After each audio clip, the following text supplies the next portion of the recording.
the shuttle because one of 4 sensors didn't work properly. And here they are in a pure oxygen environment, a deadly place to be.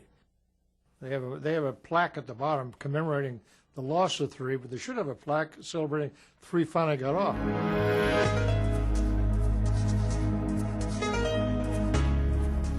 Of course, we had this national commitment, and I use the word commitment very carefully, and I believe that young President Kennedy made a commitment for this nation to send man to the moon and back within this decade. And so anything that came in sequence to that was in the way. We had to get it done, and done successfully, so we'd go on and do another one. And that whole team of Huntsville that went to work on that, I just can't believe how well they organized it. Because we didn't delay our Saturn 1B because of the booster. We delayed because we made a mistake on the spacecraft. And the booster had been perfectly prepared every time. And when we went through countdown on Apollo 7, I said, I can't believe this is working so perfectly. And boom, we lifted off. Well, it turned out quite frequently, particularly after Apollo 1, so-called 1 disaster, people were really shook up. And I said, levity is the lubricant of crises. And that's when I became Jolly Wally once in a while.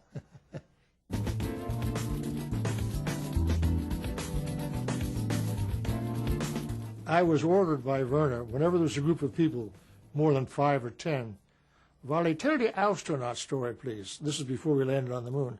Yeah, Werner, I tell the astronaut story. Well, you have to imagine in your mind, if you don't mind my telling the story, these 2 spacecraft land on the moon simultaneously. One has CCCP, the other one has USA on it. Out of one comes a cosmonaut, out of one comes an astronaut. They walk over to each other and put their bubble helmets together. Hello, Hans. Hello, Fritz. Now we speak German.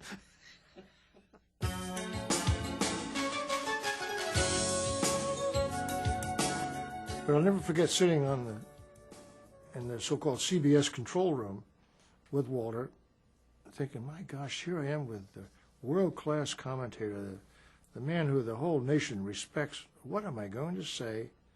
And my friends get out and walk on the moon. So we're off camera. I said, Walter, is it possible you have some profound remarks that you might share with me about what you'll say when these men get on the moon? Well, I'm sure, yes, of course. Thanks, Walter. So about 10 times, all during these various sequences when we're off camera, I asked Walter the same question. Each time the same. So finally they land on the moon, and Walter, this great, profound spokesman for the world, goes, golly, gee, wow. This tore me up. During the prep time, we get a newspaper, I think it was the New York Times, which people read in those days, back in the 60s, had headlines, follow the flight of Apollo 11 to the moon with Walter-to-Walter coverage. Who got top billing, Walter?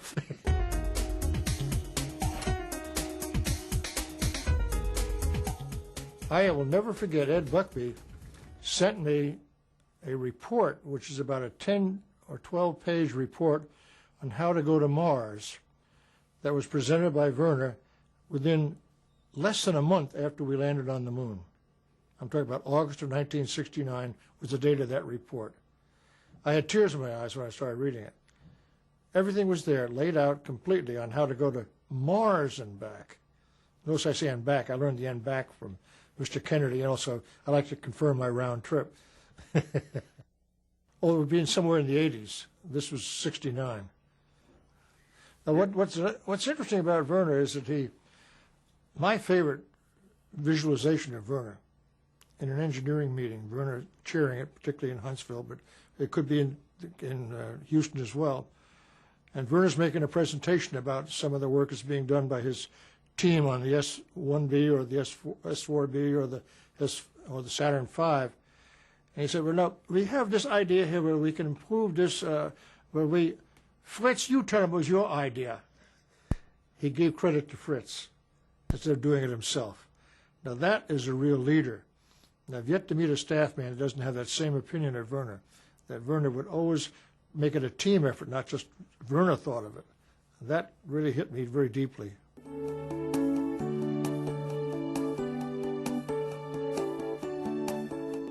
Could not have done it without it. We knew those people were on our team. And that is the best thing I can ever say about anybody who was involved in those days, part of the team. The nation was committed, but the engineers and the technicians that gave so much extra time, overtime didn't even count in those days. Talk about feeling emotional about how people worked as a team. We couldn't have done without operational support for the booster and the sense of confidence we had from hearing who was working on it. Well, we need that team to run the next booster, there's no doubt about it. We may end up using parts of the shuttle system, parts of other stuff, that's all going to be resolved. But the people who know how to put things together come out of Huntsville.